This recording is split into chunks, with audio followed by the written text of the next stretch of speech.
We'll come back to order and enter into public hearing for bylaw 800.76 communications tower. And I will declare this public hearing open at 6:30 p.m. and that this hearing is held pursuant to section 7, 8, 230, 606, and 692 of the Municipal Government Act 2000 as amended. I would ask that our legislative coordinator confirm the purpose of the public hearing and that the statutory public hearing notice was advertised in the local newspaper and on what dates, and any written submissions received and not included in the public hearing agenda package to be read for the record. Thank you, Mayor Christie. Purpose of the public hearing is to consider bylaw 300.76, text amendment, change amendment to communications tower major, communications tower minor, and communications tower. The public hearing notice was advertised on March 14, 2013 and March 21st, 2013.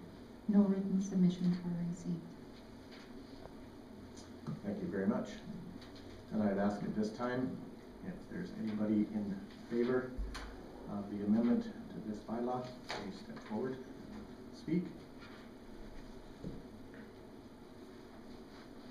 If there's any opposed to the bylaw, come forward and speak at this time. Seeing none, I would declare this public hearing closed at 6:31 p.m. Those ones are easy. 1 minute, that's right. We will move to land use and planning development bylaw 300.76 communications tower in our business. Anna Kirchner. Thank you.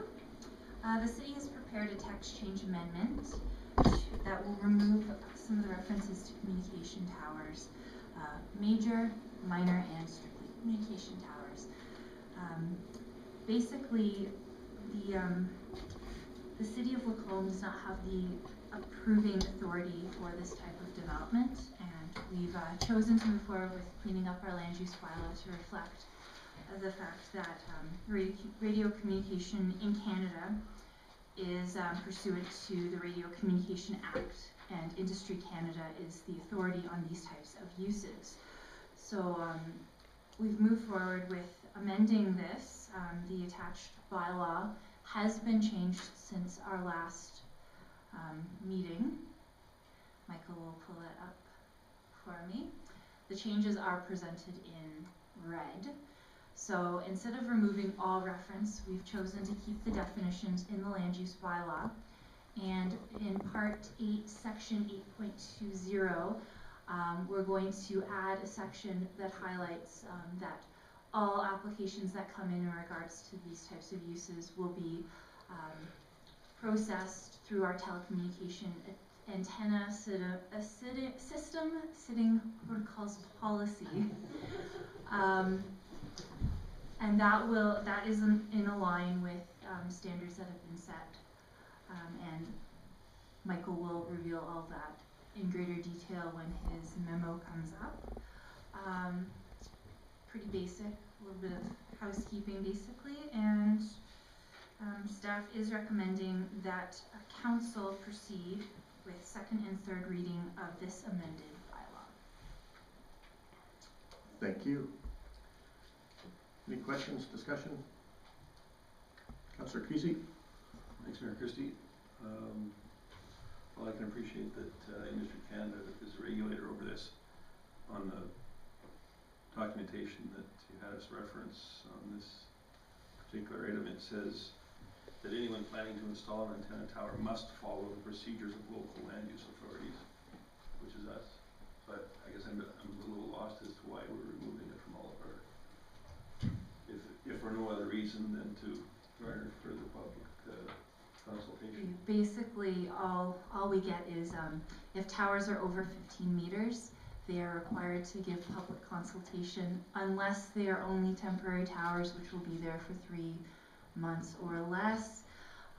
Anything under 15 meters, we in theory would not find out about until someone notices going up. So the policy will outline the standards that Industry Canada is requiring for the public consultation phase. It earmarks what type of scenarios are excluded, what ones are included, and how they outline the system for them. It's a standard document that's very similar to the policies that other communities have. Basically, the removal of these items from the land use bylaw is the simple fact that we cannot issue a permit for that particular type of land use. We can only give recommendations based on they've presented a proposed location, and we can review it and see if it's appropriate. So we can give recommendations, but we have no authority beyond that. So, if Industry Canada said it was okay for me to construct one of these in my backyard, then as long as it was under, did you say 15 or 50 meters? 15. 15 meters, then have at it. And then that's it. They can construct it. I can see why this is such a hot topic in places like Calgary then. And they do have, if they're proposing to have one within, I think it's 300 meters of a residential, 100 meters of a residential area, the requirements are more strict, but the further you get away from residential areas, the less requirements they have. Most of the scenarios we've had in the communities thus far have been in industrial areas where it blends in with the existing uses fairly well. We haven't had a scenario come up, but it does provide different levels of consultation based on proposed locations and proposed sizes and different scenarios. And I guess that's specifically why I'm asking this question, is because I only really foresee this being a problem in residential areas, I would think anyway. But some of the requirements that they had for notification for the radius and notification and whatnot were extremely light, I thought. And I'm just wondering if it wouldn't be appropriate for us to have perhaps more comprehensive requirements when it is in fact in a residential neighborhood. Director Mitchell? Certainly, council will have that opportunity when we get the actual policy itself. We've identified 2 specific areas where we propose some recommendations based on existing guidelines used by the municipalities. But certainly, council certainly has the right to extend some of those radius, distance from center of pole is one of the items for discussion tonight that would trigger some different consultation requirements. Thank you. And these heights of towers is based on the tower themselves, correct? It isn't based on a height from the ground, like a tower minor on the roof of a building. Is that considered over 15 meters, or just the height of the tower itself? It's from the base of the tower itself. Thank you very much. Any further discussion, questions? I think we're looking for a second and a third reading on this one. So just for clarification, we are looking for second reading as amended. That's right. Yeah, thank you. Councillor Bausma? I move that council give second reading to bylaw 300.76 as amended. Thank you very much. Any further discussion, questions? All those in favor? So carried. Thank you. Councillor Connick? I also move that council give final reading to bylaw 300.76 as amended. Thank you. All those in favor? So carried. Thank you. We will go into where we can make some of these recommendations within the policy, communications tower policy. Director Minchin. So before you tonight is a draft proposal of a new consultation process. This is brand new. This is 2 weeks old. This template follows that, which has been negotiated between the Federation of Canadian Municipalities and the Canadian Wireless and Telecommunications Association.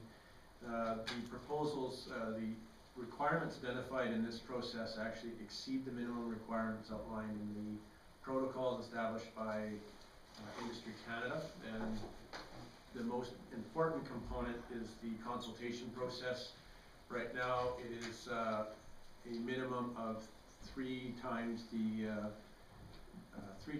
height of the designated tower. So for instance, a 30-meter pole would only require 90-meter consultation.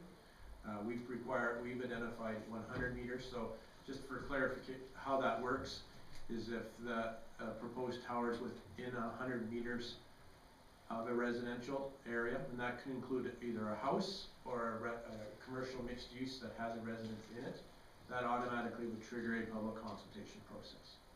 So it's not so much that the affected area would only be within 100 meters, but it's just a trigger. Now this policy that's presented tonight is slightly different than what other communities are using. This is very much reflective of the Industry Canada policy in that it's a exception-based policy. So if you can't get past the first component in terms of you are exempt by, then the other components don't trigger. The City of Calgary, for instance, the City of Airdrie, or City of Okotoks' policy followed a little different. It identified when you needed to, if you were X, Y, then you needed this policy.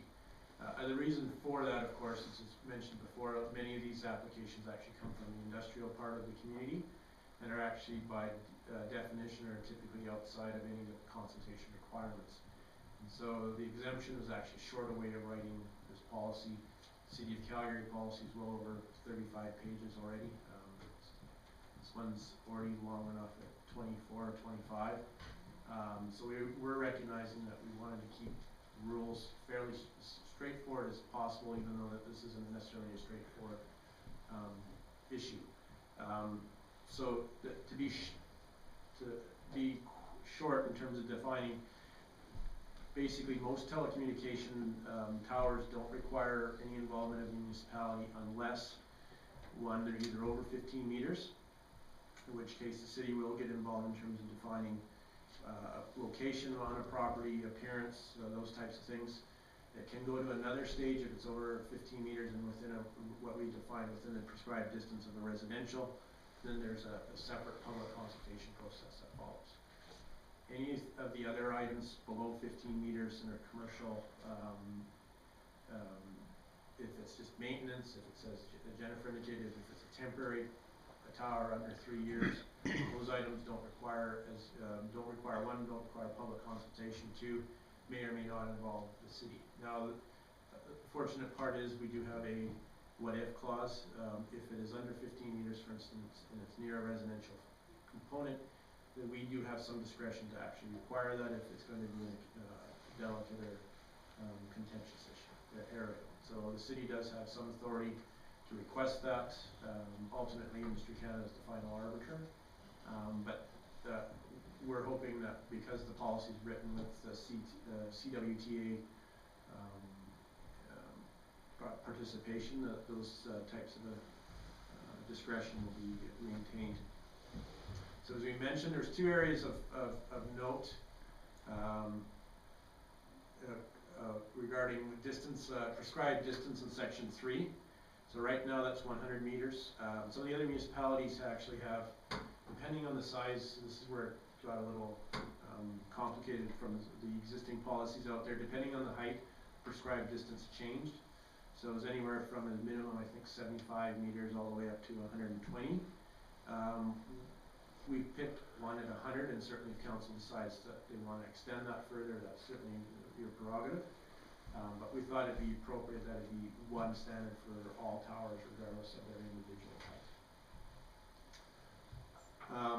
The other area is regards to Section 6, and that actually gets into some of the finer details of what we would comment on in terms of appearance, in terms of location, where we have taken out some of the recommendations, of course, of encouraging towers in the downtown area, for instance. We didn't feel that that was consistent with the historical heritage nature of some of our other buildings. That doesn't bar them from happening, per se, but it was an area that we would not be encouraging applications for. But we certainly have identified a number, and we'd certainly appreciate any comments from council on those areas as well. Again, because this involves a bit of a consultation process with, even if without a public consultation process, it still involves consultation with a number of departments. We are proposing a fee of $200, which is very similar to our discretionary permit fee settings. And of course, because there's a need for some consultation out there, the advertising form by the applicant, which is already required for the industry. Thank you. Councillor Creasy? Thanks, Mayor Christie. Just for some clarification for this public notification thing then. So it's only if, for example, in a residential area, it's only those people that lie with property boundary lies within the area that would in fact be notified? Or is there notification to the public at large for the newspaper requirements as well? Right, so the prescribed distance is when something would trigger it. So if you get within 100 meters, certainly when anyone within 100 meters would be contacted directly by the applicant, but we also have advertising requirements in here for a actual public open house that any member of the public can attend as part of that consultation process. But there's requirements in the policy that the applicant has to document all that public feedback and include that as part of their application documents.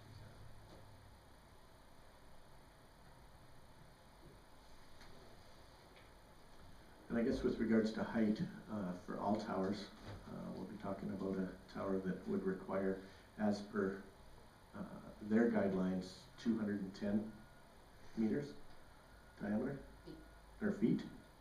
Okay, and so we're talking 100 meters for all? For notification, yeah, for distance residential. No matter what the height of the tower. If it's over the 15 meters. Yeah, okay.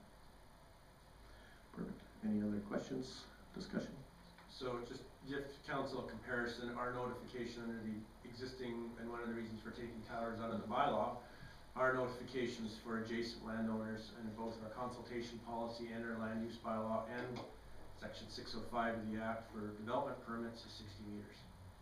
So 100 meters is far bigger than the minimums that are required in statute law right now. Councillor Kite and Councillor Creasy. Thank you, Mayor Christie. Area that I am totally not familiar with.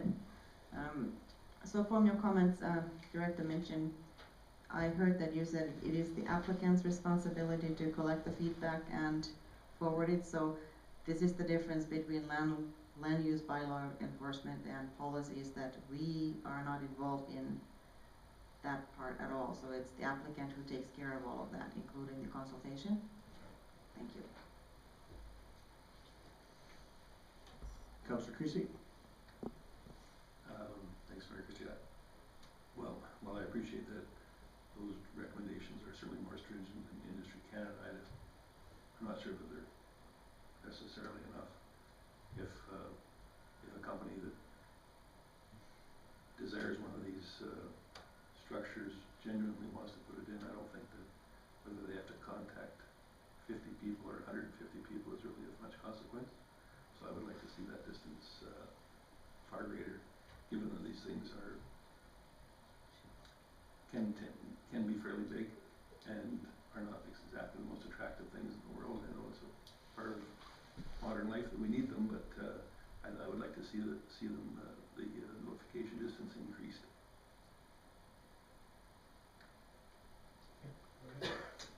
To Councillor Creasy, I believe your intent is to decrease the notification distance. So if someone is, right now it's at 100, if we increase it, oh, I'm sorry, people within that radius, thank you.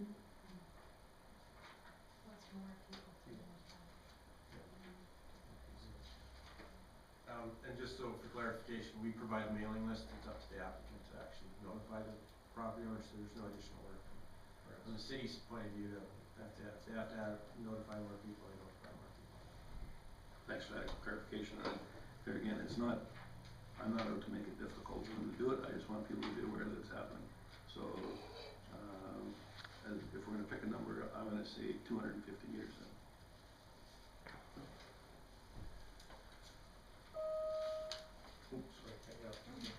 Councillor Rosman.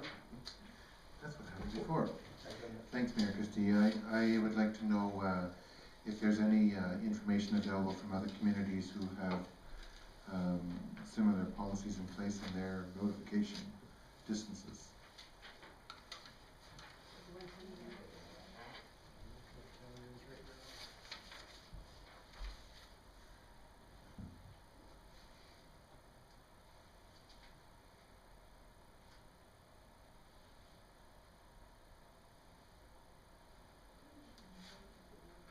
So part of the challenge I have with some of the other communities that have those rules is they actually have neighborhood associations that have to be contacted as well. So that's where a lot of the consultation is dealt with from a neighborhood perspective outside of the immediate area.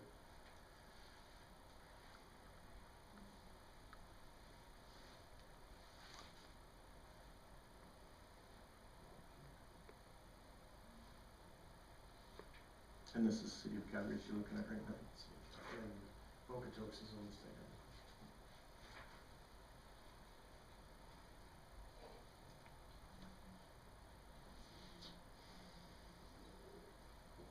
I think you'd mentioned earlier that 120 was one of the largest or the furthest that you had seen. Is that correct?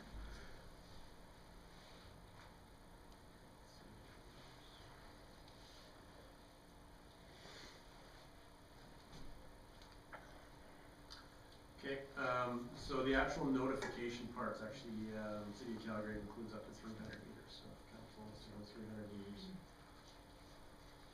it would be consistent with existing practices in other communities. See, and that doesn't hurt my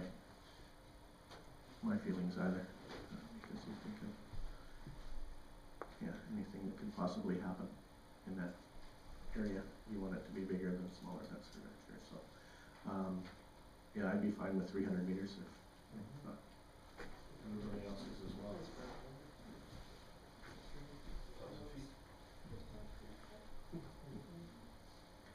All right. That seems to have consensus. So we won't change the prescribed distance, so that still allows anyone within 100 meters. That's what triggers it, but once that trigger happens, then we go out to the broader 300 meters from the actual notification.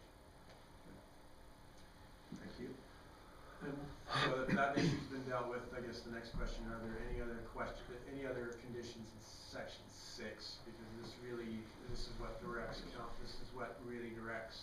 administration in terms of how we comment even on items that aren't subject to a public consultation but still require city input.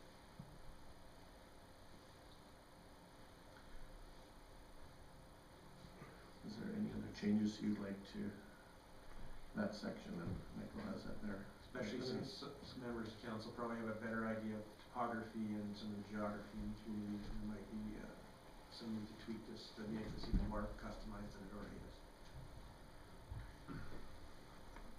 Councillor Boswell? Thanks, Mayor Christie. As a comment to that, these towers can look extremely industrial,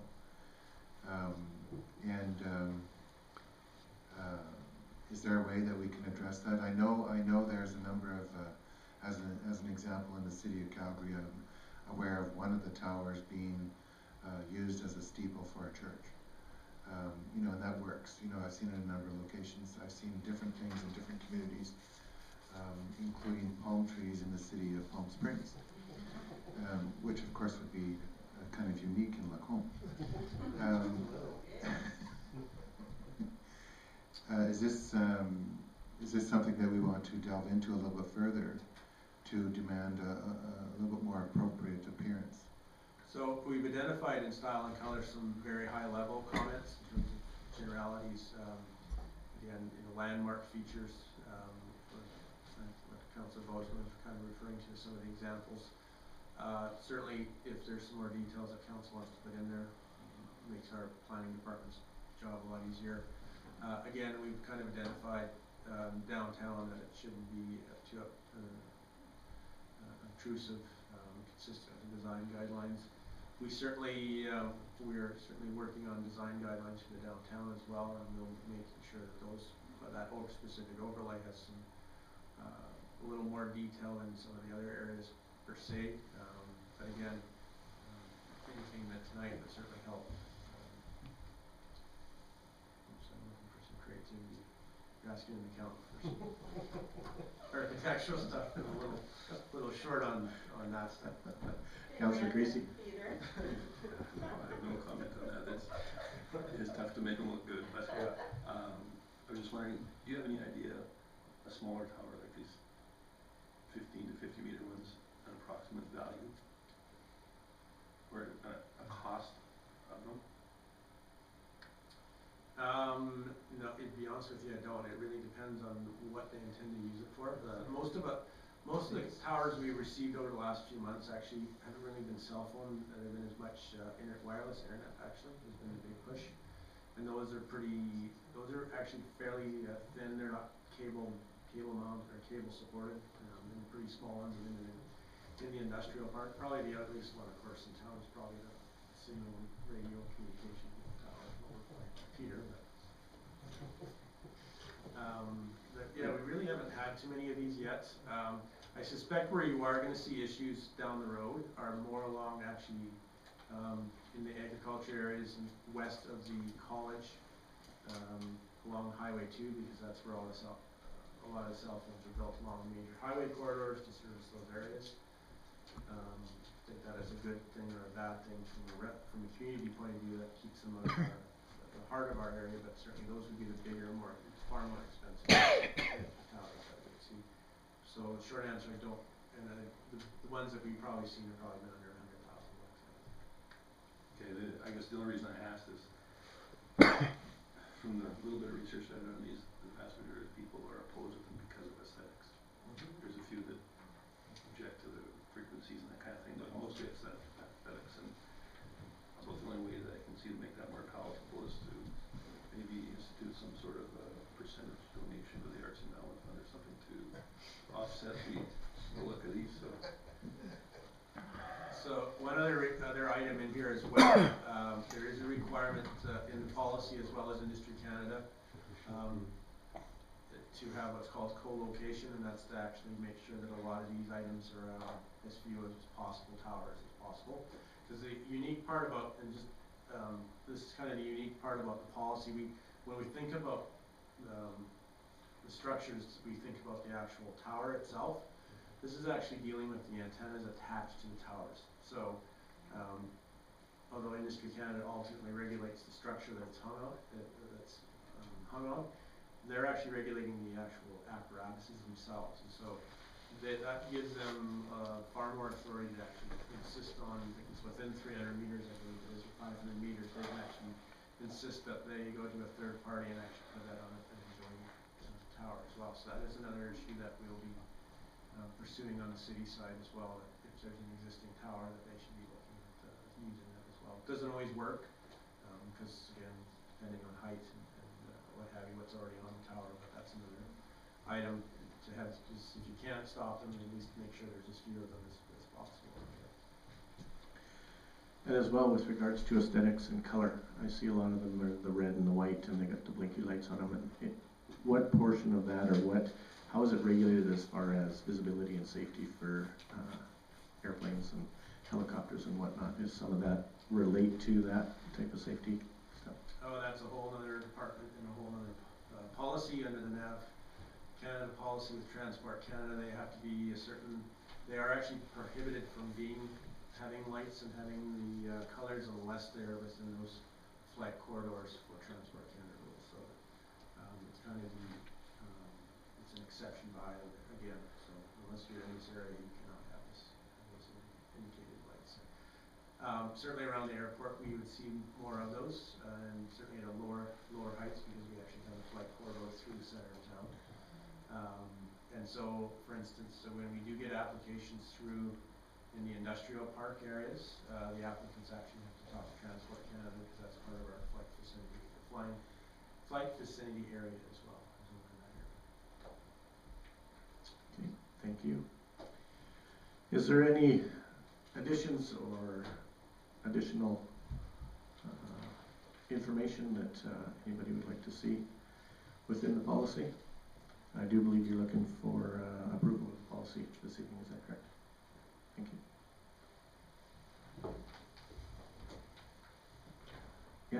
So, hearing some desire to have some more architectural components perhaps added, what I might recommend to council tonight is to prove it with the changes proposed by Councillor Bozeman, and we can certainly, Councillor Creasy, and we can certainly bring the policy back with some more further tweaking if need be in terms of the architectural components. Yeah. Yeah, Mayor Christie, I would agree with that too. I think we do need to do something. Even in the industrial area, I think we still have an opportunity to make somewhat of a statement and define that a little bit better than what's at present in this particular document. All right, and I think probably we would need to do that by way of resolution. That we have administration come back with further information, something along those lines. Is that correct? Certainly, if you make a motion to adopt the policy, inclusive in that motion could be direction to provide further guidelines, architectural guidelines around design development. Councillor Boswell?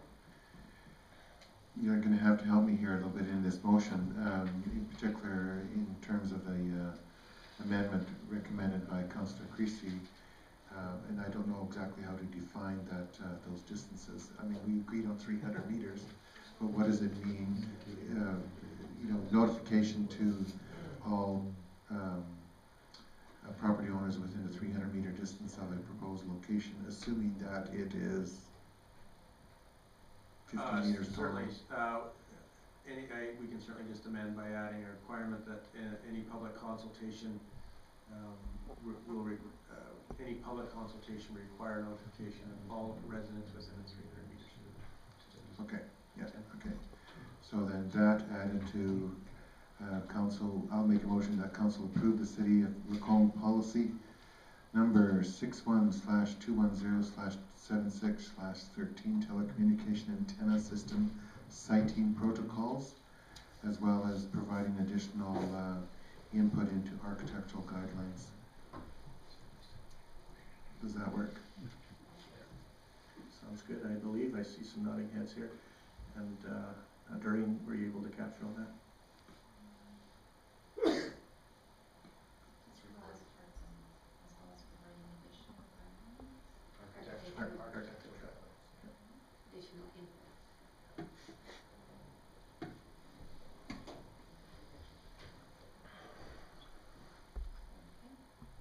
Super.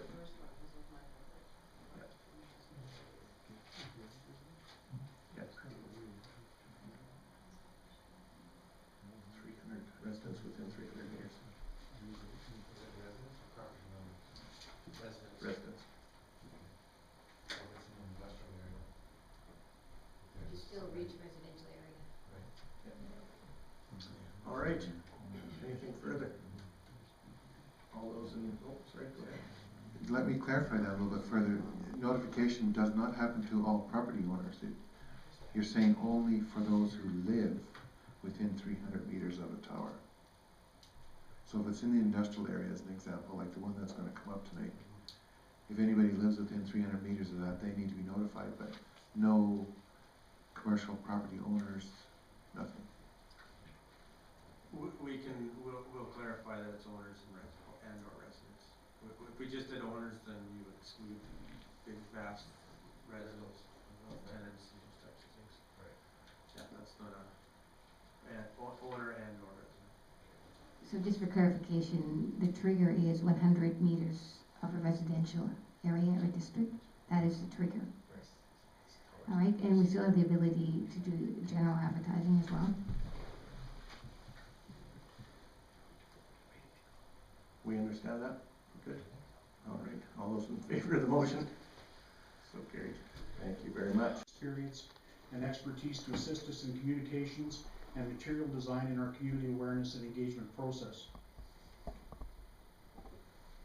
I think it's going to be very important for us to go forward into the community with something that looks better than what I could do. I'll leave it at that. At this point in time, we'd like everyone to think of C4 as a blank slate that we're going to paint with community input to create a community-oriented future vision. Time to imagine, Lacombe.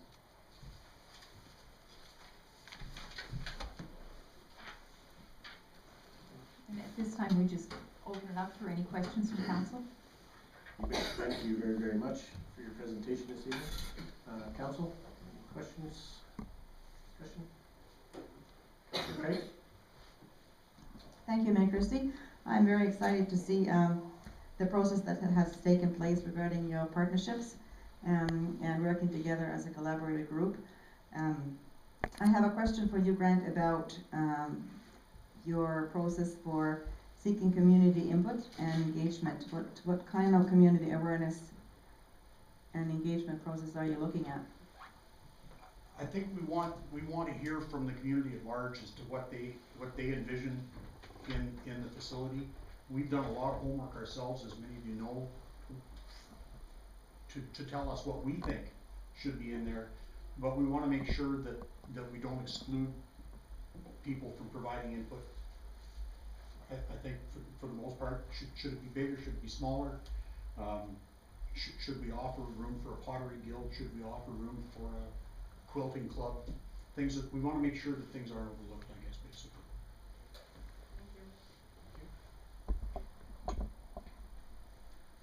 Anyone else with questions? I have a couple questions, or one that may turn into two, with regards to the daycare society. So Kirsty, you talked about 17 full-time positions. Is your current staffing level? Most of them are full-time. There are a couple, 2 casual and I think 2 part-time that Okay. are working up to full-time hours.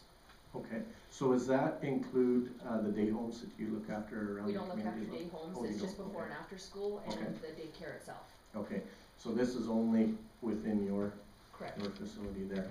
And you talked about your licenses and the capacity Mhm. of your licenses. So from what I'm hearing, you're turning people away, you're turning kids away because you're at At the- capacity with your licenses. Is that correct?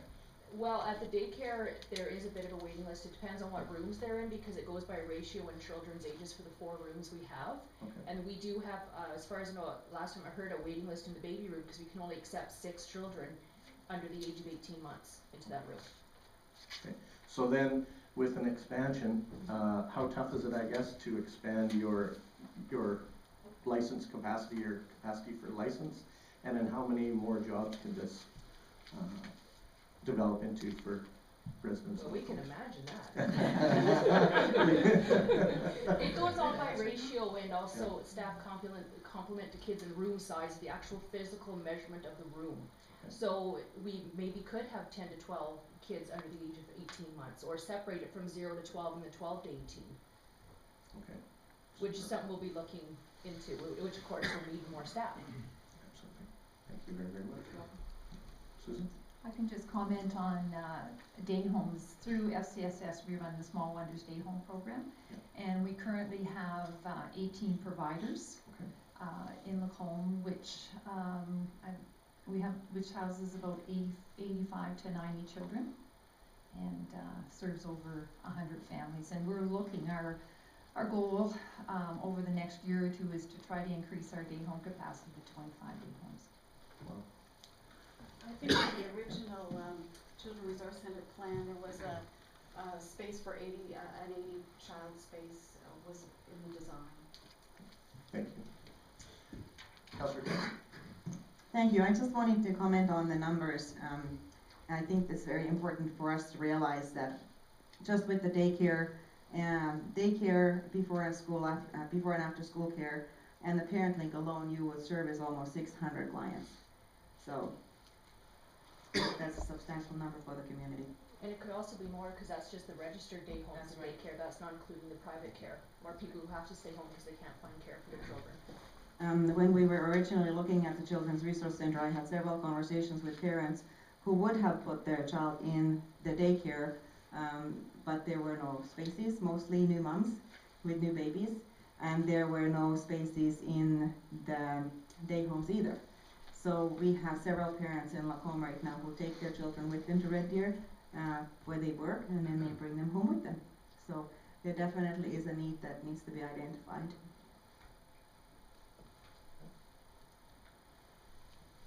Can I just add, One thing that we didn't mention in the presentation is a joint use facility brings all kinds of opportunities. We know that. One of the important things, and one of the knocks on a performing arts center, is that it sits dormant during the day. It's not used. It's busy in the evening. Children's resource centers are busy during the day, but they're dormant at night. Having a joint use facility means we're busy all day and all night, which I think is phenomenal use of a building of that nature. And again, I think it's important to recognize. Thank you very much. A perfect example of that is our memorial center. The old building would sit dormant all week long and be busy all weekend, and the current building is thriving with FCSS and with our library and with some of our own staff there as well. So it's great to see, and it's great to see the collaboration as well. We are expected as municipalities across the province to collaborate and work together. So it's great to see some insight and some ingenuity within our community for groups to work together and pull together for the common good of the community. So thank you very, very much for this C4 initiative, and looking forward to hearing from you in the future. Maybe one more. Yeah. Sorry. Just one more question. I know that you are working together with the Wolf Creek School Division as far as available land. Will you also be discussing opportunities for options for high school classes as far as the theater part? I think at this point it's wide open. We would love to see classes held in there. I think that's a phenomenal opportunity for the schools to utilize that facility. It's a walk across the playground. Even Nelson School, it's a bit of a walk from the Christian schools, but very, very accessible, and we're certainly going to encourage them to use it, absolutely. I can see them being a major player.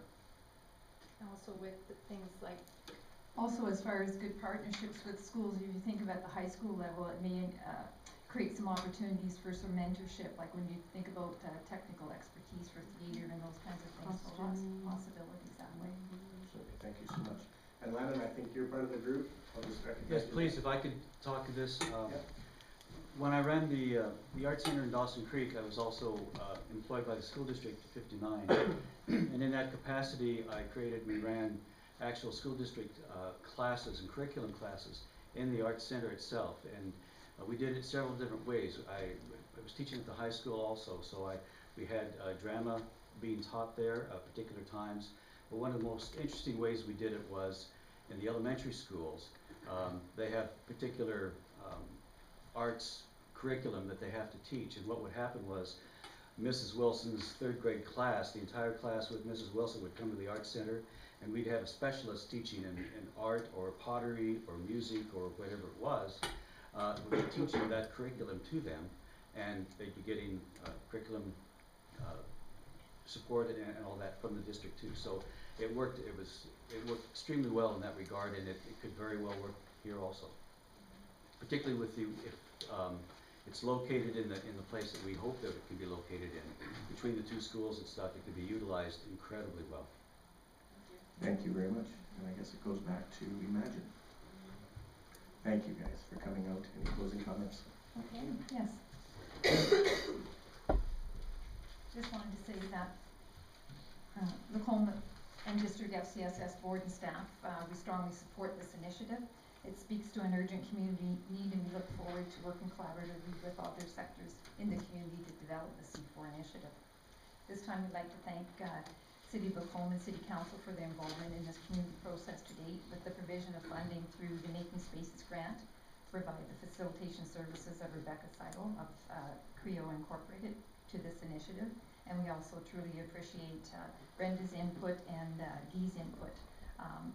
Guy's been attending the meetings as a city representative, so we certainly appreciate that. Thank you. Thank you guys for coming, and we look forward to hearing from you in the future. Thank you very much. Hope to see you at the gala April 6th to support the arts. Just a little plug there. LMC 6 o'clock with cocktails.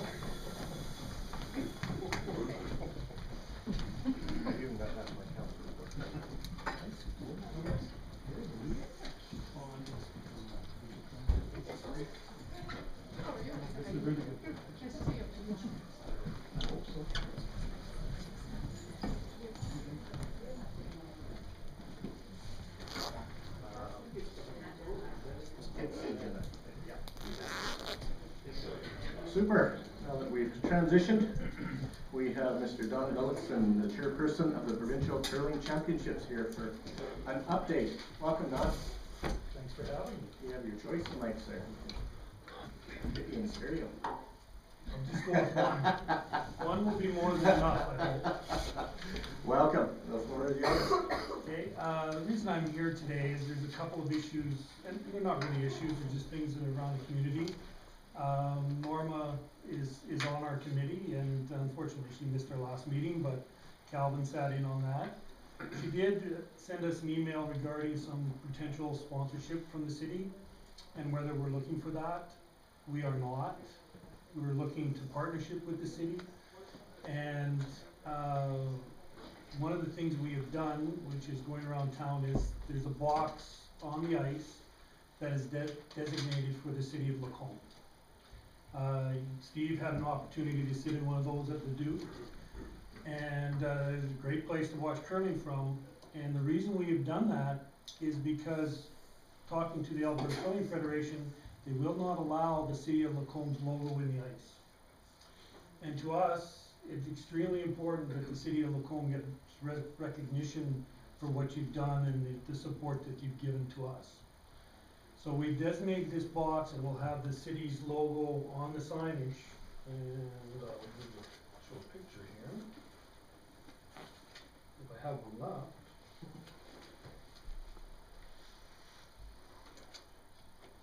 Maybe I gave my last one. It's a little bit pink from our printer going bad on us for a time. This gives you an idea, you can pass that around, of, this comes from a Sportsnet broadcast, and this, for example, would be like the city of Lacombe's logo, and designating that box for the city. Now, what you should use that for is officials or guests of the city, the mayor of the next, where the next city is hosting it, could come sit there with you for finals. We'd also like to utilize that for our volunteers or our committee members to go down and sit in that box. So that is why we've done that. Now, we also are selling those boxes, of course, and there's value attached to that. But we think it's very important that the city gets the recognition it deserves for this. There was no resistance to this at all from our committee. They're very supportive of that initiative.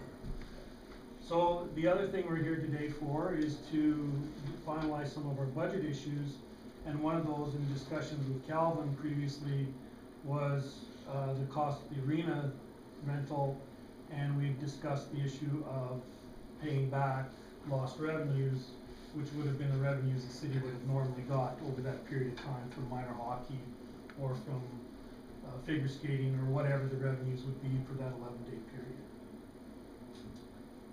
So that's one of the things we're looking for from council, to finalize those costs for these events that we're hosting, so that we can just finalize our budgets. We're having a meeting with the user groups on April the 4th, I believe it is. We're getting together with them, and Calvin has invited us to sit in on that to make sure they're well aware of what we're doing and the process involved. Any questions for us regarding the event? Thanks, Don. Any questions from council? Councillor Creasy? Thanks, Mayor Christie. So I was just curious, I realize it's beyond your control as far as the city logo on the ice, which would certainly be preferred as opposed to a sign up in the back, because I'm really not sure how much that really ends up on TV. Well, because I do agree that it's important for the city to be recognized for their efforts. what we've done is that, also in discussion with Calvin, because when they pan, they go around the outside, we're going to make sure that the banners are up top, because they have no control of that. They have control of the boards, but we'll make sure the banners are up for the city of Lacombe. And actually this shows up quite a bit. So almost every shot going down to that end would show the logo. Not as good as being in the ice, absolutely, but it will show up quite a bit. Like I said, with that being out of your control, this is the next best alternative as Absolutely, far as exposure. yeah, that's all we could get, and that's why we've done it. is to ensure, because we think it's very important, because one of the main things about this event, of course, is not the curling event itself, it's the promotion of the community. It's an opportunity to get a number of people here that don't come to Lacombe but live in central Alberta. And potential customers or future residents or business people will be here, and that's the whole idea, is to promote our community and to people that are within a 20-mile radius that never come here. They have no reason to. This gives them a reason to come. And I guess the other question I had was with respect to the payment for the facilities. You're proposing that the city be reimbursed on a lost revenue basis as far as the ice surfaces are concerned? Correct, yeah. And well, I guess on the surface I really don't have any problem with that. I'm curious, I would expect this falls under your jurisdiction, Brenda. Is the city in for any additional expenses because of an event of this size with respect to additional staffing, whatever the case may be, or any kind of expenditures? I think at this point, Don was coming to present on behalf of the curling club, and then administration would be quantifying our role or costs or those kinds of things for council's final approval. But our opportunity tonight was to hear what the curling club was proposing in terms of what they were asking for and what they were providing. So that'll be forthcoming at a later date then? Okay, thank you. The one thing that would happen, I think you'd see a spike of workload at the beginning and the end, but then during the week, they have no responsibility to the rink or to the ice surface. That's taken care of by the crew that's there. So it'd be a little busier at the start and at the end to get it back to the hockey arena, but during in between there'd be less work for the employees. Yeah, you bet. Thank you for clarifying that, Don, because when they move in lock, stock, and barrel. Yeah, they take over the facility. And then there are, I can't remember the number of volunteers in Leduc there, but I'm sure you have that number. It's over 200. That's right. Yeah, and we're in a position now where we have, I would say, commitment to 150 volunteers. Now, one of the other things that I should bring up here is the involvement in the community. We have the Kinsman Club, we have the Lions Club, we have Rotary clubs involved, we have Knights of Columbus have come forward, they want to be involved in it. We have outside agencies coming, outside areas coming in, like the Bentley Curling Club is going to send some volunteers to assist us. We're hoping some other curling clubs do that too, because it's a big event and it takes a lot of manpower and we need all that assistance. So the community clubs have come forward and really stepped up and said, yeah, we'll be there for you, and have taken on a number of the larger tasks. So it's going to make our job a lot easier. That's super. And I guess with regards to the question for the payment of, and I guess this might be a question to administration or the committee if you've looked at it, what the difference is, I guess, in lost revenue, paying for the lost revenue or just paying for the ice. Well, I think that the difference would be, of course, lost revenue is what you would have recovered from minor hockey and figure skating or other users or bring-at, whoever on an average basis is what we're looking for. Instead of rental on a per minute basis or hour basis, because we have the facility for 24 hours a day.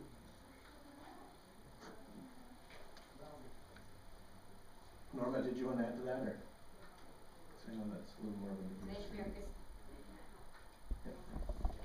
Thanks, Mayor Christie, and certainly what administration can do for council and for the curling club is we can quantify the difference between the lost revenue versus ice rental on an hourly basis. And just so the curling club is aware, Don, the intent is not to charge for ice during the time you're not using it. So even though you're in the facility or you have it continuously for a week, you're not using it for 24 hours a day. So we can certainly quantify that, and we want it to benefit the club as well as the city, and we'll bring that information back to council. Thank you very much. Yeah, so for example, if you looked at it on, I can give you the schedule of the curling, and you can figure that time periods out. I think you would find that we may end up in a position where it was less and what lost revenue would be, and we wouldn't wanna pay that. If it came out to that number, if you compare those two numbers, we would wanna pay the higher number. We don't want this to be any expense onto the city as far as lost revenues go, so. We appreciate that, and Yeah. I know that we'll definitely work together to make accommodations for both, so Yeah, thank you and- for that. Yeah, and the other thing to remember with this event too, any revenues that we make, being that we're all part of the same facility, they're staying in the facility. So for future developments there, or renovations, or upkeep, it all goes into the same pot. You bet, thank you. Councillor Redvold, then Councillor Conick. Thank you, Mayor Christie. Don, I just want to thank you for coming and filling this in. I just want to mention that I've talked to a number of people that have heard about the event, whether they're from some nonprofit organizations or service groups, and they're very excited that this is coming to Lacombe. And I think the spin-off we see from this is going to be a lot more than what we actually think it will be at this time, just from the different ways of these groups raising money and volunteering, and then that money going back into the community again. So I think it's something that we look forward to, and keep up the good work. Thank you, Mayor Christie. I'm just wondering, I'm just curious about it, is the back ice gonna be used as well, or is that still gonna be used for other events? No, the back ice isn't in use. The only time Calvin indicated the back ice might come out of use just when they're shaving the ice down, because they have to drive through and take the shaved ice outside. So they'd only take it out for that period of time, but during the event, the back ice would still be in use. For curling or other? For hockey. Oh, for hockey, perfect. Perfect. Any other questions from council? Thank you, Don, for coming, and it was great actually to attend the opening ceremonies in Leduc with your group, and I think that your group found it very advantageous to touch base with the Leduc members that are hosting that as well, and I understand that they're willing to extend a hand and help you out a little bit next year as well. Absolutely, the Leduc committee has been very supportive. I don't know if you took a good look at the arena when they were there. It's a nice facility, but ours sets up much better with the curling club. We're taking the curling ice out of play. We're putting the plywood on top. That's going to become our briar patch. It's all attached. VIP lounge upstairs, media facility. I think our arena sets up quite a bit better than Leduc's did. So it will be interesting to see it set up with the lights in there, as Sportsnet comes in and puts the lights up on the sides, and it really transforms it. We also are looking at having at least 2 school groups come over, maybe more, depending on their numbers and how they want to do it, to come through and see the arena transformed into curling ice from hockey ice. And that's in the process of getting sponsors for that. So the sponsorships have been coming in extremely well. We're well ahead of anything that Leduc had. So we're hoping that it's going to be very successful. Oh, that's great. And I know that BP is a major sponsor. The Boston Pizza is the main sponsor. Championships and Booster Juice and organizations like that, so that's great. Best Western is another one, and unfortunately their hotel won't be ready in time, I don't think. But they keep telling me it's on its way. Hopefully that's true. That's one of the reasons we got it. It was because Best Western's hotel was supposed to be here. Oh, wow. So that's a little unfortunate that it's not going to be here in time, but maybe their sign will be up by then at least. That's right, that's right. I appreciate you coming and giving us an update, and like I said, I appreciated the time in Leduc, and I know that Lacombe will do a terrific job and be great ambassadors for this. Thanks again, and I'm looking forward to working with you. Thanks, Don. Thank you, sir.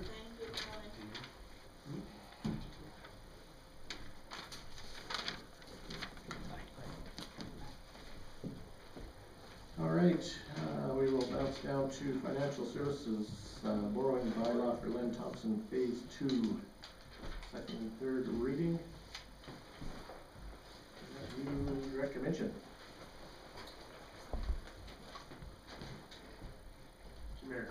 this, so bylaw 382 is before council tonight for second and third reading. The advertising requirements have now been met. No opposition received by administration, and therefore we're asking for second and third reading. Thank you. Any questions? Councillor Creasy? Thanks, Mayor Christie. So I'm just curious, when we initially brought this up in January, we discussed the naming, and I'm just curious, are we sticking with the Len Thompson phase 2, because there's no phase 1, there's no Len Thompson Industrial Park, so we're sticking with his name as opposed to the Wolf Creek like it's supposed to be? Director Minchin? The outline plan that was approved back in November of last year identified it as Len Thompson, so that's the plan that's the name, and the planning outline plan that's being referred to in the bylaws now. So we are proposing the other changes for naming.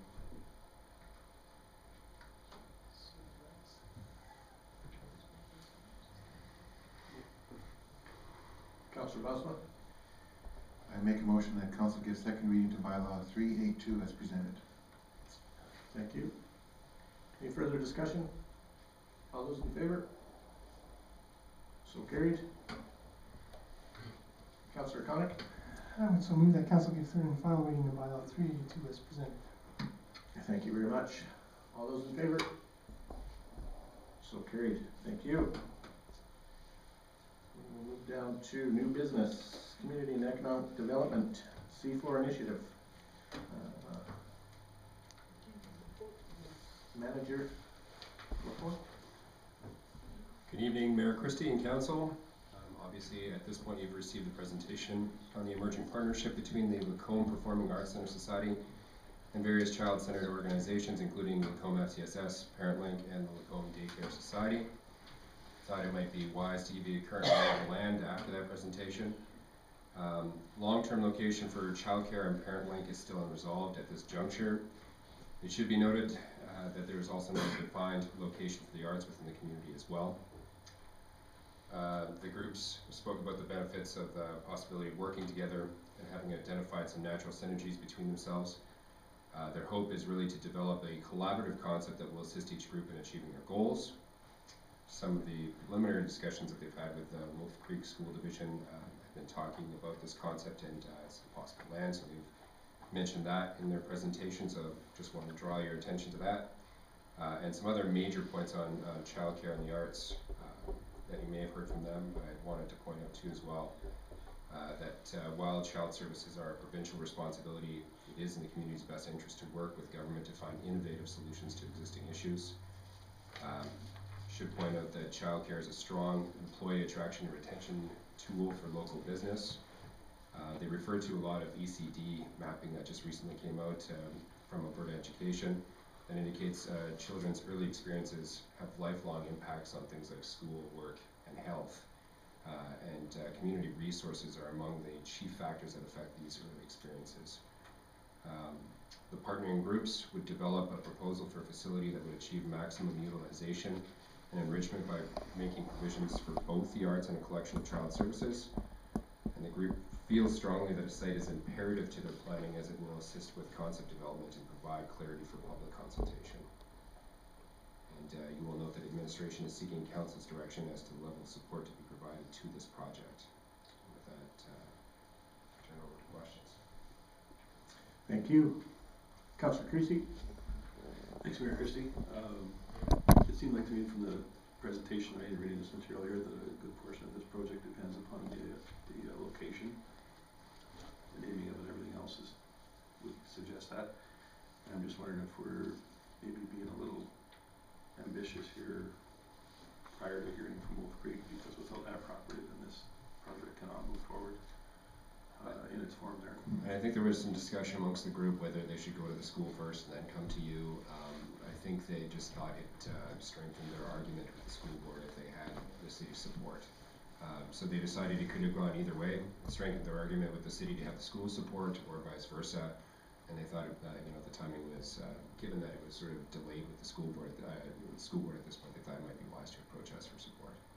Okay, I guess it just seemed odd to ask us for a period of time commitment to that property without knowing that if in fact the other property was available, it seemed that it hinges on that, so that's one reason I bring that up. CEO McCory, did you want to add to that? Thank you, Mayor Christie. To Councillor Christie, I will advise that there have been meetings with the Wolf Creek School Division, and certainly at this time the trustees of that division have looked upon the project favorably, and I believe that the project is going to be before them at their next meeting, and the intent there is to provide a letter, exactly that, a letter of intent in regard to the land situated in close proximity to us adjacent to Cranon Lake.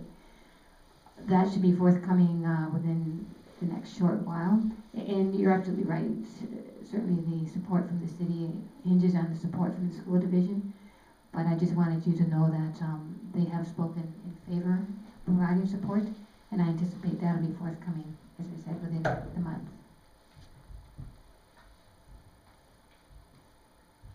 Thank you. Questions? Discussion? Councillor Boswell? Thanks, Mayor Christie. I have a couple little comments. FCSS, are they finding their space big enough still, or is there even an option of considering moving them into the same building, using the space upstairs at LMC for other uses? I'm just thinking out loud. You know, if we're going to go with a collaborative concept, and FCSS is so involved in a number of the activities that are going to be involved in that building already, it just seems a good fit for them to be there as well. What about the province? The province is responsible for child care services or child services. What do we think? What's the possibility of them stepping up to the plate with some cash? Director Vaughn? In response to your first question, FCSS hasn't identified that their space is problematic in any way, and I've not had that discussion with them. And their board would likely be forwarding a letter to council if they were of the opinion that that was an issue. With respect to provincial dollars, absolutely correct. Childcare is the mandate of the provincial government, and it is important that whatever services emerge from this community to meet this community's needs need to be advocated to the provincial government in the interest of having resources follow that. Councillor Kate? Thank you, Mayor Christie. Further to your comment, Director Vaughan, can you tell us anything about the funding that follows childcare? How is that calculated as far as to support their operations? I can give you a brief overview. So the funding is provided from the provincial government, and that funding flows to the Regional Children and Family Services Authority. So in our case, that is an office in Red Deer. And there are staff within the Central Alberta Family Service Authority that oversee daycares within this region. And grants are provided for wages in some cases, but most of the money from the province flows to the parents through subsidies. So a parent who is eligible for a subsidy receives a subsidy, which means they're paying a portion of the actual cost of that child care space, and the province is making up the difference between what the parent can afford and what the actual rate of operation is. Thank you. Yeah. Thank you. Further to that, so as far as capital dollars for new spaces, is there monies available for that, or whose responsibility is that? There are no direct lines or grants available for capital, but there have been instances where the province has cost shared in assisting communities to establish daycares. So they have made contributions to capital, but they have done that on a project-by-project basis.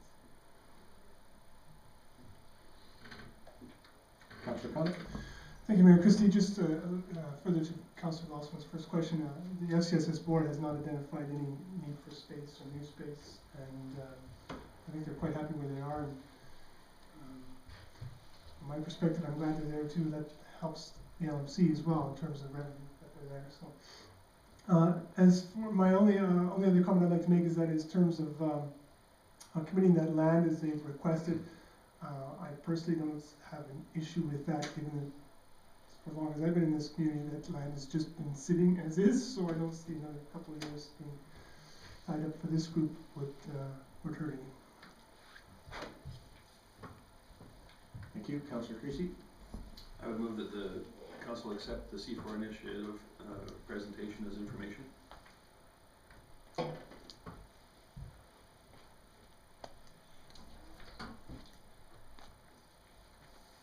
All right.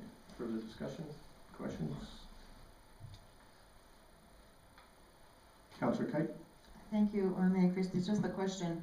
The continued role of administration, what would that be? In an advisory role as is suggested?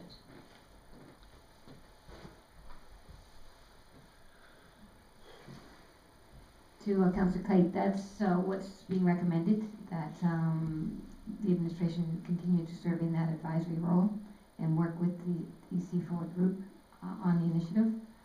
There was mention, of course, of asking for support from the communications office, and I would simply ask that in negotiations with the C4 group that we identify what level of support is expected or required, and that can be discussed directly with the organization, knowing that we cannot provide our communications coordinator on a full-time basis to an external organization.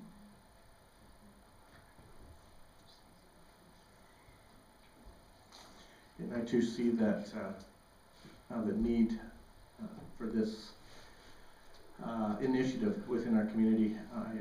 They made comments with regards to the skateboard park, to the field house, that we're involved with those groups as well. We've done a bylaw with regards to dealing with user groups in our community, and I think it is also imperative. It is a strategic partnership, which is in our strategic plan as well. So this is something that I think fits with what our direction is, with what our goals are, and I think that it is a good thing to support. As Councillor Kate had mentioned, it affects a minimum of 600 families within our community, and I think it's something that we should support. And I also notice in the attached letter from Parent Link, there is some questions and some issues that arise from there that I don't see being dealt with in the memo. Could we speak to those?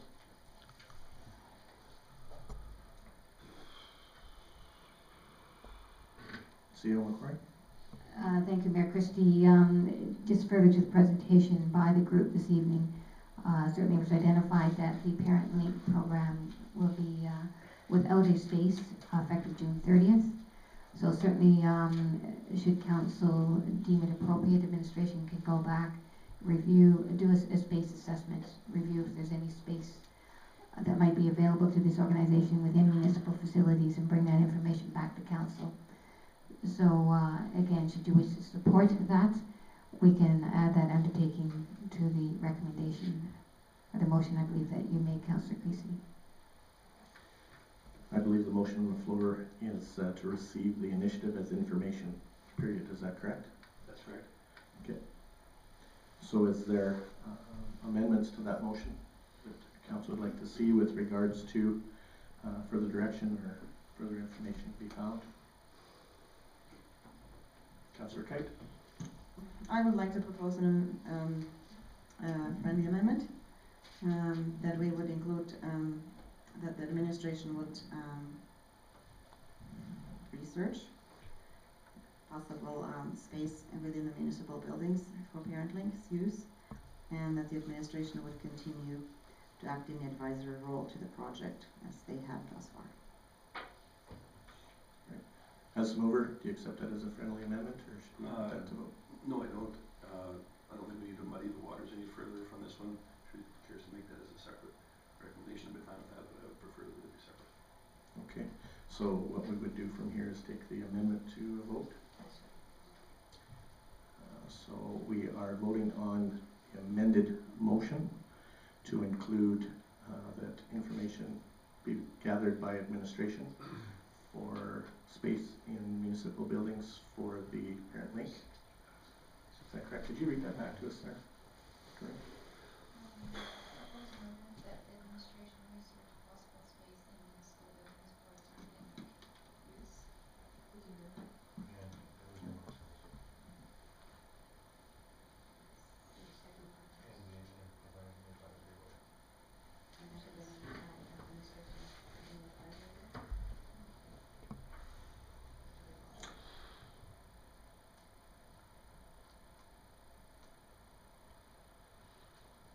We've got that. And this, Councillor Kite, yeah, go ahead. I just have a question on the process because I'm not aware. If the original mover is against the amendment, do we need to vote on the amendment still? To Councillor Kite, the process is that you've made an amendment, or you've moved an amendment to the main motion. That motion will be dealt with first and separately from the main motion. We can then go back and deal with the main motion. So the amendment to the main motion is on the floor for a vote right now, so we are voting on the amendment to the main motion. So those in favor of the amendment to the main motion? So the amendment is passed, so the main motion as amended is back on the floor. Councillor Creasy? Thanks, Mayor Christie. So just as a point of clarification, then has the apparently group asked for municipal space for their organization, or? To Councillor Creasy, it's I didn't miss that. in the presentation, there was a request. On the presentation, there wasn't. On the verbal one, they says that there's. In the background documentation, there was a request, yes. Thank you. Any further questions or discussion? So we're back to the amended main motion. All those in favor of the amended motion? Opposed? So carried. Thank you. Thank you, Manager Lapointe. Parade float schedule. You're up once more. The floor is yours. So we'll just touch on the fact that the inaugural year of the city's parade float last year, we attended 9 events, highlighted by the Calgary Stampede Centennial Parade, Capital X and Westerner Days. The parade float received numerous awards and was a great vehicle for brand awareness, community pride, and business resident attraction. New annual destinations have always been planned for the float. That way it will maintain its freshness for those in attendance. We are planning some small upgrades and touch-ups for this year, for your information. The focus this year is away from the larger centers and more locally based. We are suggesting that local events are promoted in those parades that we attend as well, so that would include Lacombe Days and the Culture and Harvest Fest. There's always the option to attend more events on behalf of the city, but the recommendation is to attend as dignitaries in those situations. Parades can be quite labor intensive, with 3 people required for setup and takedown and 5 walkers needed for the parade route. When we don't have enough volunteers, we've had to supplement with public works staff. With that, administration is recommending council accept the parade schedule as proposed, and I am open for questions. Thank you. Questions, Manager Lapointe? Councillor Renfro? Thank you, Mayor Christie. Can you just tell me what the estimated cost is for, what the cost was for us last year for going to all these parades, and what the estimated cost is for doing these? Because obviously there is, depending on staff time, that sort of thing, cost to it. Do you have that breakdown? Unfortunately, we did try to track that down. We did track it with a GL code, but I wasn't able to get that information from finance. So for whatever reason, that wasn't translated to me, but I can tell you that we used Public Works on 3 separate occasions. And that, in some situations, was 6 hours of work between 2 Public Works staff. But just 3 occasions? 3 occasions, yeah. The other times we actually were able to cover with volunteers. Perfect, that's close enough for me, thanks. Councillor Bosma?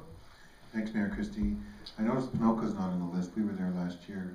Yeah, Pinoca Stampede, of course, is a very major item. Is there not a desire to go there this year, or doesn't fit within the schedule?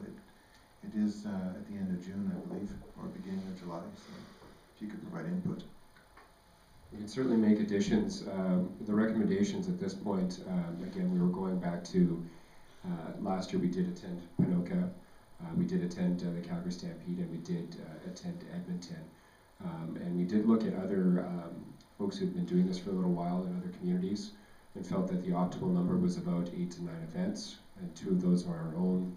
So we arrived at a list where we thought we were looking at other communities that we wanted to have some sort of visibility in.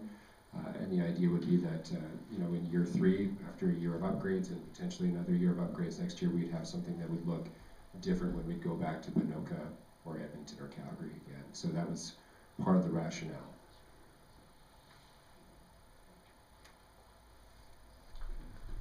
Thank you. More questions for Manager Lapointe? Councillor Rempel? Did we not do Western Days last year? Or we did do it? That is the one. We just thought that they were close enough, and we still thought that was a large enough event that we wouldn't want to miss out on it. So of the 3 out of Capital X, Calgary and Red Deer, we were recommending that we stay with Red Deer. And that we have to defend the fact that we won the first place in the professional category last year. So. If I wanted to say add Pinoca to the list, do we have to do it through a motion, or can we just add it to the list? The Councillor Rempel, certainly in making the motion, you would move the addition of Pinoca to that list.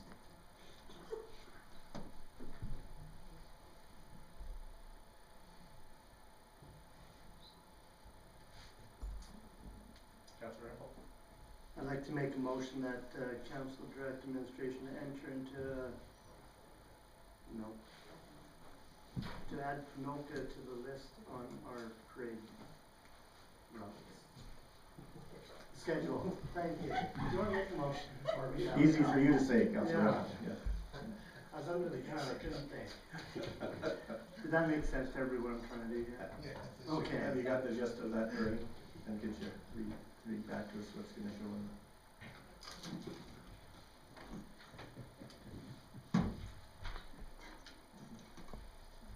Does council accept the parade schedule?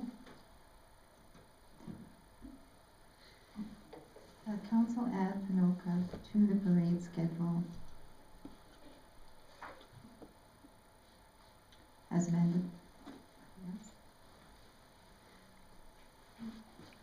Accept the current parade schedule with the addition of Pinoca. There we go. Okay, Is that okay? Yeah, that's excellent work. Perfect. Thank you. Thank you very much. Any further discussion? Questions?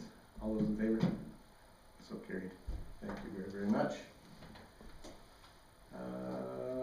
Let's go to Council and Legislative Citizen Satisfaction Survey. Director Vaughan. Excuse me, just point out, Mayor Christie, so that we've added the Pinoca to the list. Mm-hmm. Do we want to accept the list, or the schedule as well? That's, yeah. That's That was the way part it's of- worded? Okay, because that's not the way I heard, okay. Yeah.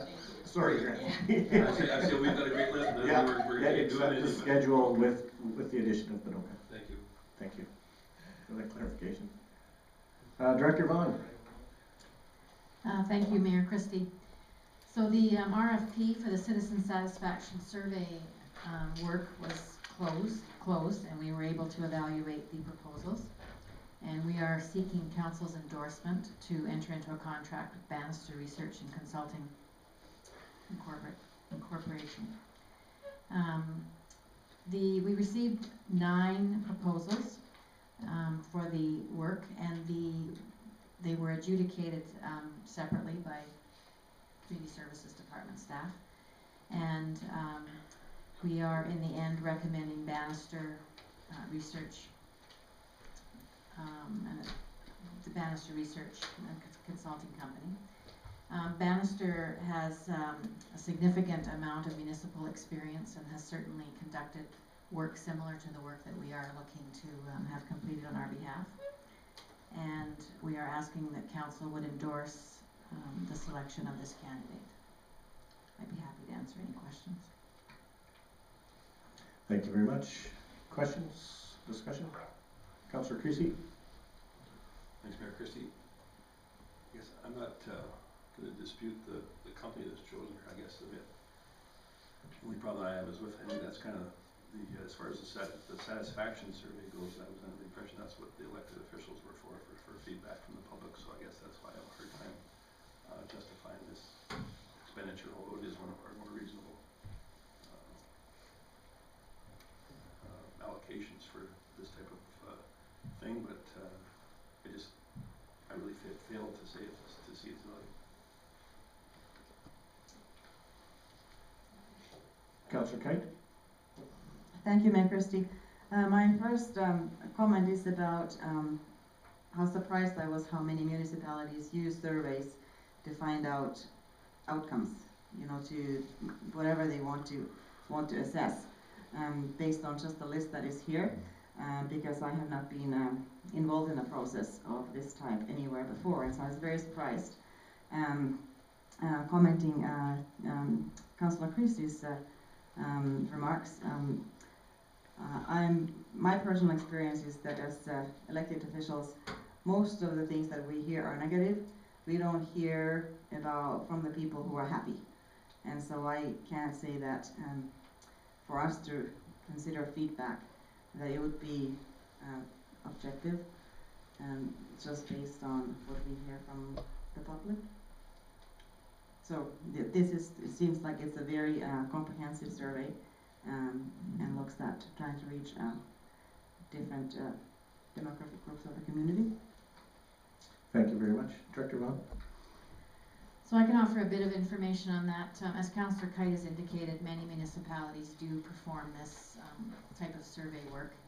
And the reason for utilizing this kind of methodology is that what you get back is a statistically sound report card from a correct number of individuals that is representative of your total population. The work that we will be doing will include surveys of residents as well as businesses. And the intent of the information that we receive back is that it will identify residents and business owners' satisfaction, I think, with two things. One is with the access to services, the quality of services, and certainly that information, when we receive it, allows council to engage in sort of a continuous improvement plan. So when you do hear of gaps or weaknesses, it's up to council to decide how they may want to address those in terms of service priorities or budget priorities or those kinds of things. The City of Lacombe has not performed a survey like this in the past, and this will be baseline data, and the intention is that over a number of years you would repeat this process in order to see if you are making continuous improvement on areas of concerns. Councillor Connick? Thank you, Mayor Christie. My concern with this survey is the data collection. We conducted a census not too long ago that failed miserably because we couldn't get people at home.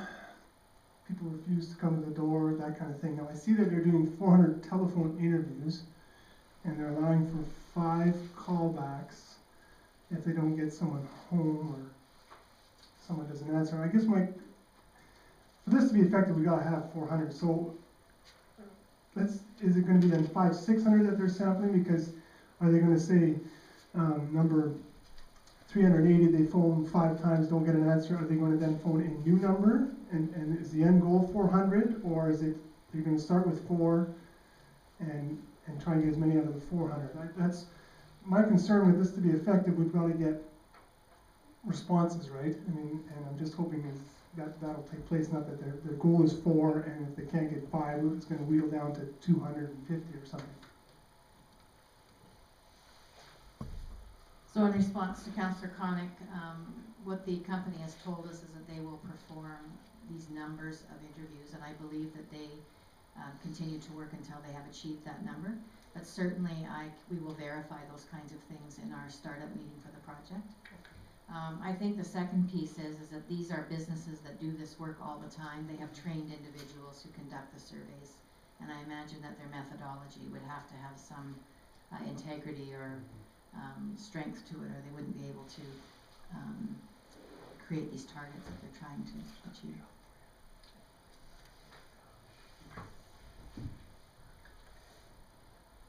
I like the idea of an exterior group handling this as well. That way it can't be construed as us manipulating information. So I think that's very, very important that we are hands-off with this type of information. And I'd be willing to accept the most recent survey done by Money Sense magazine that we are the 8th best city in Canada in which to live. I would hang my hat on that. I think we're probably a little higher, and we will endeavor to do so in future years, but I think we're looking for a motion to accept the, to enter into a contract, is that correct? Correct, Ellen? Thank you. Councillor Boswell? I'll make a motion that council direct administration to enter into a contract with Bannister Research and Consulting Incorporated to conduct a citizen satisfaction survey in 2013 in the amount of $14,995. Thank you. Any further discussion, questions, comments? All those in favor? Opposed? So carried. Thank you. I think we will take 10 minutes here and be back at prior to 6:30 for the public hearing. Thank you.